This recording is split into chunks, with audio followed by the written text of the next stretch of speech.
আসসালামু আলাইকুম বন্ধুরা, আশা করি সবাই সুস্থ আছেন।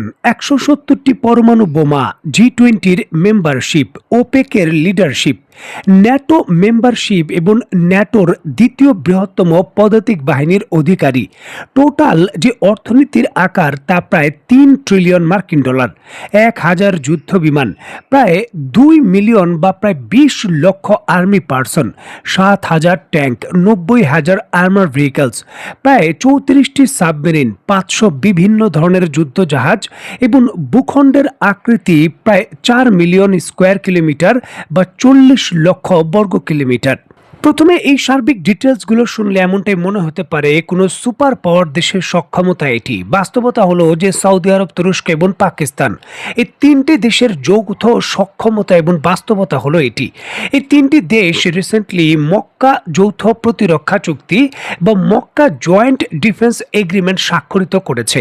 সৌদি আরবের পবিত্র মক্কা নগরীতে যুবরাজ মোহাম্মদ বিন সালমান, তুরস্কের প্রেসিডেন্ট রিসেপ তাইপ এরদোগান এবং পাকিস্তানের প্রধানমন্ত্রী শাহবাজ শরীফ এই চুক্তিতে স্বাক্ষর করেন।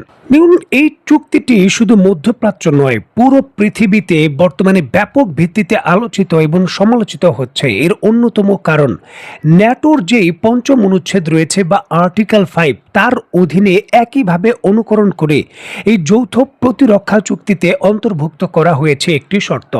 যে শর্ত অনুযায়ী ৩ দেশের যে কোনো একটির উপর সশস্ত্র হামলা হলে সেটিকে ৩ দেশের সবার উপর হামলা হিসেবে গণ্য করা হবে। এই চুক্তি স্বাক্ষর হওয়ার পরপরই আলোচনায় আসছে ইরান যুদ্ধের কথা এবং মধ্যপ্রাচ্যের বাস্তবতা।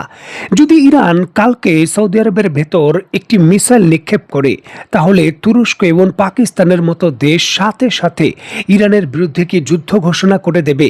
বা ইয়েমেন বা এই জায়গায় ইরাক থেকে কোনো ধরনের যদি হামলা হয়, সাথে সাথে এই দুই দেশের সামরিক বাহিনী তাদের হয়ে এই দেশগুলোর বিরুদ্ধে কি যুদ্ধ শুরু করে দেবে? দেখুন, সৌদি আরব, পাকিস্তান এবং তুরস্কের মধ্যে সাম্প্রতিক স্বাক্ষরিত ত্রিপক্ষীয় নিরাপত্তা চুক্তি নিয়ে তীব্র প্রতিক্রিয়া দেখিয়েছে ইরান।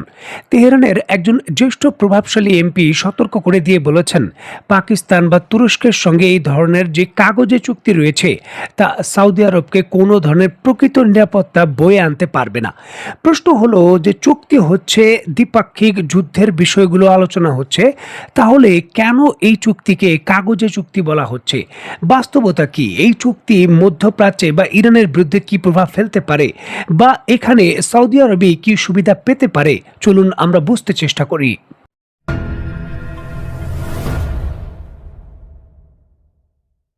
দেখুন, যদিও ন্যাটোর আর্টিকেল 5 অনুযায়ী এই চুক্তির গুরুত্বের বিষয়গুলো বলা হচ্ছে যে যদি কোনো দেশে হামলা হয়, তাহলে সৌদি আরব, তুরস্ক এবং পাকিস্তান নিজেদের দেশে হামলা হিসাবে বিবেচনা করবে।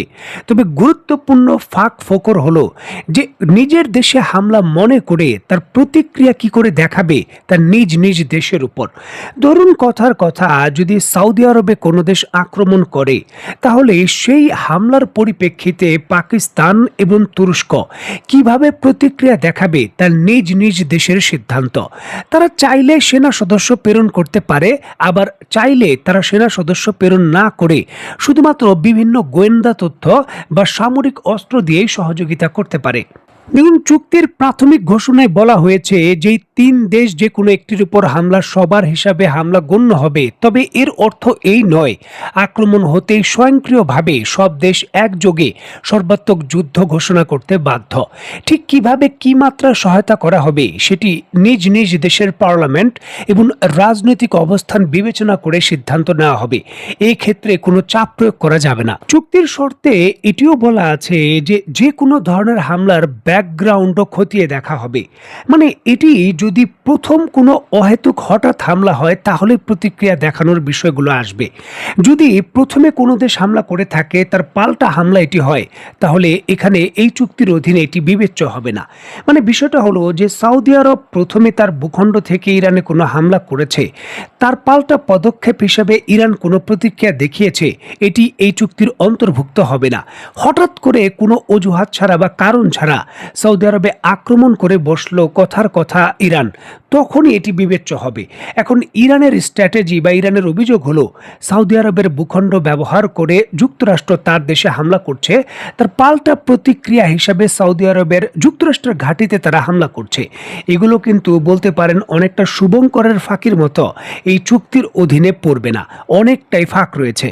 দেখুন, যদিও ইরানকে কাউন্টার করে এই সামরিক যে জোট রয়েছে তা তৈরি করা হয়েছে, তবে বাস্তবতা হলো পাকিস্তান এবং তুরস্কের মতো দেশের ইরানের বিরুদ্ধে এই যুদ্ধে জড়ানোর সম্ভাবনা অনেক কম এবং অনেক জটিল বিষয়। দেখুন, পাকিস্তানের ভেতর বর্তমানে প্রায় 20% শিয়া নাগরিক রয়েছে। যে কোনো ইরানের বিরুদ্ধে যুদ্ধ পাকিস্তানের অভ্যন্তরে এই বিষয়গুলোকে আরও বড় ভিত্তিতে জটিল এবং অভ্যন্তরীণ বিদ্রোহ তৈরি করতে পারে। বর্তমানে পাকিস্তানের বেলুচিস্তানের যে অবস্থা, যদি ইরানের বিরুদ্ধে কোনো সামরিক কর্মকাণ্ডে তারা জড়ায়, তাহলে ইরান ইয়েমেনের ভেতর যে প্রক্সিকে যেভাবে সহযোগিতা করেছে বা ইরাকের ভেতর করেছে, এই সহযোগিতা বেলুচিস্তানও করতে পারে। আর যদি এমনটা হয়, 1971 সালে ভারতের সামরিক সহায়তায় বাংলাদেশ ঠিক যেইভাবে স্বাধীন হয়েছিল পাকিস্তান থেকে ভিন্ন হয়ে, ঠিক একই ঘটনা বেলুচিস্তানে ঘটে যেতে পারে ইরানের সহযোগিতায়। পাকিস্তানের জ্বালানি ব্যবস্থা অত্যন্ত গভীরভাবে ইরানের যে জ্বালানি ব্যবস্থা রয়েছে তার সঙ্গে সম্পৃক্ত। বর্তমানে ইরান থেকে একটি পাইপলাইনে পাকিস্তানের মোট গ্যাস সরবরাহের একটি বড় অংশ আসছে। এই পাইপলাইনের মাধ্যমে ভবিষ্যতে এই পাকিস্তানের যে গ্যাস আমদানির বিষয়গুলো মোটামুটি প্রায় 60 থেকে 70% নির্ভর করবে। এমত অবস্থায় ইরানের বিরুদ্ধে যুদ্ধ ঘোষণা করা পাকিস্তানের জন্য সহজ কিছু নয়। এখানে তুরস্কের অবস্থাও ঠিক একই ধরনের। 1966 সাল থেকেই তুরস্ক তার মোট গ্যাস আমদানির প্রায় 20 থেকে 25% ইরান থেকে আমদানি করে, এখনো আমদানি করছে। পাইপলাইনের মাধ্যমে কম মূল্যে তারা গ্যাস পায়। এছাড়াও ন্যাটোর দেশগুলো ইরানের বিরুদ্ধে কোনো ধরনের সামরিক যুদ্ধে জড়াতে চায় না, ইউরোপের দেশগুলো। এমতো অবস্থায় তুরস্কের একটি ন্যাটো সদস্যের দেশ হয়ে ইরানের বিরুদ্ধে সামরিক প্রতিক্রিয়ায় সরাসরি যুক্ত হওয়ার বিষয়গুলো খুব জটিল। বিশেষ করে তার ভূখণ্ডে যদি পাল্টা আক্রমণ হয়, তখন ন্যাটো ঠিক সরাসরি সহযোগিতা করবে কিনা, এই বিষয়গুলো নিয়েও তখন কূটনীতিক জটিলতা তৈরি হবে।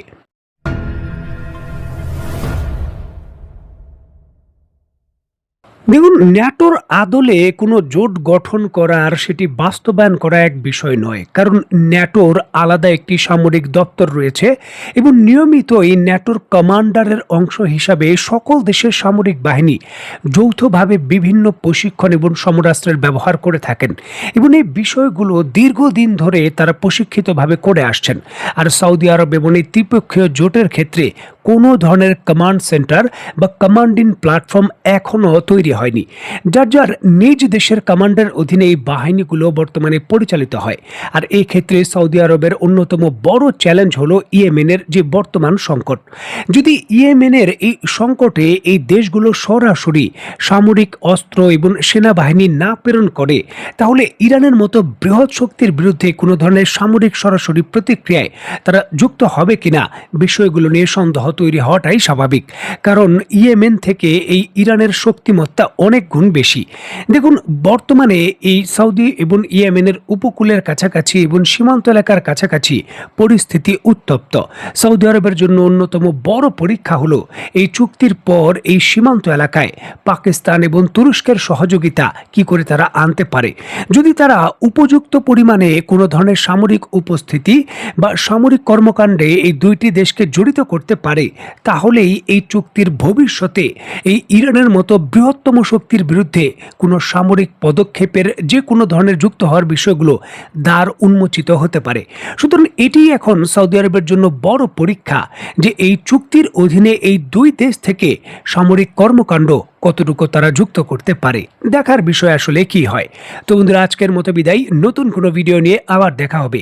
সে পর্যন্ত সবাই ভালো থাকবেন, সুস্থ থাকবেন এবং বাংলাদেশকে ভালোবাসবেন। আল্লাহ হাফেজ।